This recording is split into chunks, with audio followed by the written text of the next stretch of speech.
الحمد لله رب العالمين، والصلاة والسلام على خاتم الأنبياء والمرسلين سيدنا محمد وعلى آله وصحبه أجمعين. أعوذ بالله من الشيطان الرجيم. ولمن انتصر بعد ظلمه فأولئك ما عليهم من سبيل، إنما السبيل على الذين يظلمون الناس ويبغون في الأرض بغير الحق أولئك لهم عذاب أليم ولمن صبر وغفر إن ذلك لمن عزم الأمور. ومن يضلل الله فما له من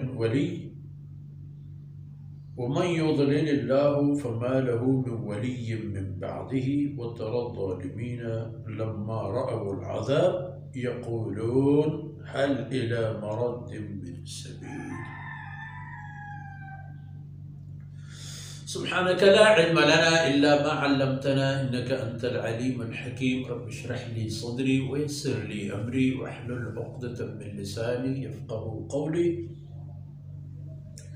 واجعل لي وزيرا من أهلي رب زدني علما وارزقني فهما. ثم أما بعد، گرامی قدر بھائیوں، بہنوں اور پیارے بچوں، یہ باتیں آ رہی تھی کہ توازن برقرار رکھنے کے لیے دنیا میں عدل کی ضرورت ہے، اور عدل کے لیے یہ ہے کہ ظالم کو اور مظلوم کو دونوں کو ساتھ دیا جائے۔ جناب رسول اللہ صلی اللہ علیہ وسلم نے بھی یہی فرمایا، انصر اخاک ظالما او مظلوما، اور کما قال علیہ السلام، ہر حالت میں اپنے بھائی کی مدد کرو، اس کو ساتھ دو، چاہے وہ ظالم ہے یا مظلوم، دونوں حالتوں میں اسے ساتھ دو۔ صحابہ کرام حیران رہ گئے کہ رسول اللہ صلی اللہ علیہ وسلم کی باتیں تو ہیں بہت کامل اور جامع اور ذو معنی، عرض کہ کیا رسول اللہ ظالم کو کیسے ساتھ دیں؟ اور جناب رسول اللہ صلی اللہ علیہ وسلم ہمیشہ اسی انداز میں مکالمہ فرماتے کہ سامعین کا تجسس بڑھ جائے اور وہ ہمتاً متوجہ ہو کر پوچھ لیں، اور ان کے لیے ایمان و عمل آسان، کیونکہ وہاں آپ صلی اللہ علیہ وسلم کی باتیں بھی ایمانیات سے متعلق ہیں، اور ایمانیات میں سے ہیں، ان پر بھی ہمیں ایمان لانا ہوگا۔ آپ کے فرمودات جو حدیث کہلاتے ہیں یا وحی غیر مطلوب جنہیں کہا جاتا ہے، تو آپ صلی اللہ علیہ وسلم نے فرمایا کہ ظالم کی نصرت یہ ہے کہ اس کو ظلم کرنے نہ دو، ہاتھ پکڑو اس کو، خبردار۔ آپ نے اس کو مدد کی کیونکہ اس ظلم کی وجہ سے وہ ہو سکتا جہنم میں چلا جاتا، آپ نے اس کے ہاتھ پکڑ لیا، آپ نے اس کو روکا، اس کے سامنے کھڑے، دکہ دے کر پیچھے ہٹا، تو آپ نے اس کو جہنم کی آگ سے بچا دیے۔ تو یہ آیتیں اسی ضمن میں ہیں، وَلَمَنِ انتَصَرَ بَعْدَ ظُلْمِهِ فَأُولَئِكَ مَا عَلَيْهِم مِّن سَبِيلٍ۔ اگر کسی آدمی کا حق ضائع ہوا تھا، جانی مالی کسی بھی قسم کی، اور اس نے اپنا انتقام لے لی قوانین کے مطابق، دائرہ کار میں ہوتے ہوئے، اور سب سے بڑی بات یہ ہے کہ جناب رسول اللہ صلی اللہ علیہ وسلم جب مدینہ طیبہ تشریف لائے تو سب سے پہلے آپ نے حاکمیت قائم کی اللہ کے فرمودات کا۔ بادشاہ نہیں تھے، حاکم نہیں تھے، لیکن آپ صلی اللہ علیہ وسلم نے چوروں کو سزا دی، قاتلوں کو سزا دی، اور اخلاقی جرائم کے مرتکب افراد کو سزا دی۔ آپ صلی اللہ علیہ وسلم نے کرنے کے کام کے حکم دیے، نہ کرنے سے منع فرمایا، کیونکہ اسلام تو ایک متحد، منظم اور ترقی یافتہ ایک معاشرہ ہے۔ تو جس نے اپنا حق وصول کیا، اپنے جس پر ظلم ہوا تھا اس ظلم کے بعد اس نے اپنا حق وصول کیا، فَأُولَئِكَ مَا عَلَيْهِم مِّن سَبِيلٍ، پھر اس کو کوئی چھیڑ چھاڑ نہیں کیا جائے گا، اس نے جو کیا ہے۔ اگر اس کا کوئی آدمی مارا گیا تھا تو اس قاتل کو قتل ہو گیا، اس کے بعد اس کو واپس مل گیا، یا اسی طرح اس کی احانت ہو گئی تھی اور اس کی توہین کے بدلہ قوانین کے مطابق لے لی گئی. اب اس پر ملامت نہیں کیا جاتا کہ تم نے ایسا کیوں کیا، اس کا حق تھا. ہاں لان تان اور ملامت اور بند و گرفت ہے کس پر؟ انما السبیل علی الذین یظلمون الناس. یہ ان لوگوں کے لیے ہے جو لوگوں پر ظلم کرتے پھرتے ہیں. وَيَبْغُونَ فِي الْأَرْضِ بِغَيْرِ الْحَقِّ، اور زمین پر فساد مچاتے ہیں بغیر اس کی کہ انہیں اس کا حق ملے. ڈراتے ہیں، دھمکاتے ہیں، لوٹتے ہیں، مارتے ہیں، پیٹتے ہیں. ان پر لان ملامت ہے، ان پر گرفت ہونی چاہیے.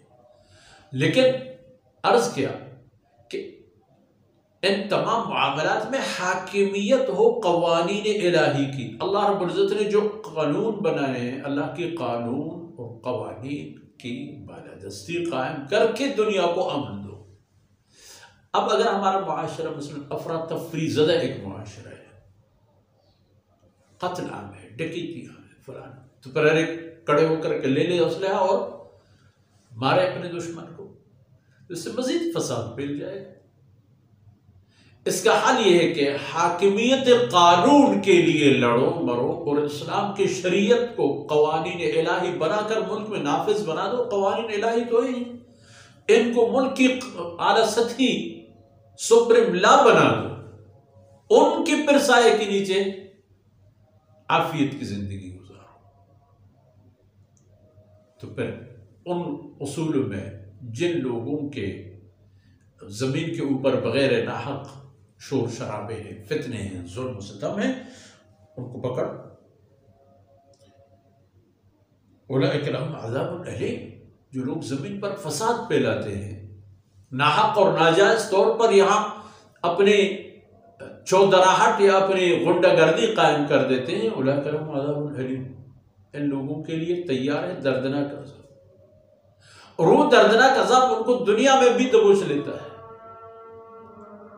کہ اگر اس نے ناحق قتل کیا ہے تو اس کے خون مباح، اگر وہ رہزن ہے تو اس کے ہاتھ پاؤں کاٹ دیے جائیں گے، اگر چور ہے تو صرف ہاتھ کاٹ دیا جائے گا، اور اگر دھوکہ باز ہے، فریب کار ہے، اس کے جرم کے مطابق اس پر سزا لاگو ہوگا دنیا میں. اور اگر بغیر توبہ کے مر کر دنیا سے چلا جائے تو آخرت کے عذاب ہے. بہتر یہی ہے کہ انسان سیدھے راستے پر چلے اور ایسے انداز زندگی گزارے کہ اس کی اس زندگی سے اس کی زندگی کے بقیہ ایام عزت و عافیت کے ساتھ گزر جائے اور آخرت کی گرفت سے محفوظ ہو جائے. اور اللہ رب العزت نے آخرت میں اگر جہنم بنا لی ہے تو جنت بھی ہے. اور ہر انسان، اللہ نے جن لوگوں نے ناجائز کیا ہے، گناہ کیا ہے، اللہ نے توبہ کے ایسے دروازے کھولے ہیں کہ انسان کے تصور سے بھی زیادہ انسان کیا ہے. لیکن وَلَمَنْ صَبَرَ وَغَفَرَ إِنَّ ذَلِكَ لَمِنْ عَزْمِ الْأُمُورِ. طاقت ہو کر بھی اگر آدمی خاص اللہ کے لیے معاف کرے، درگزر کرے، یہ تو بڑی بات ہے.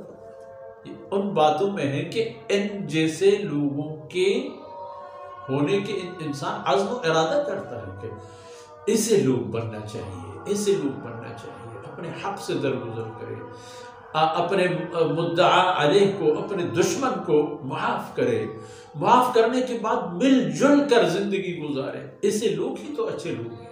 یہی ہے عزم الامور، اور یہی چیز مطلوب ہے شریعت میں، اور مسلمان کے لیے یہ اللہ اس کے رسول کے فرمودات ہیں. ان معروضات کے ساتھ ہی آج کی باتیں اختتام پذیر ہوتی ہیں. اللہ رب العزت کو توفیق سے درگزر فرمائے. وصلی اللہ علیہ نبینا محمد وعلی آلہ وصحبہ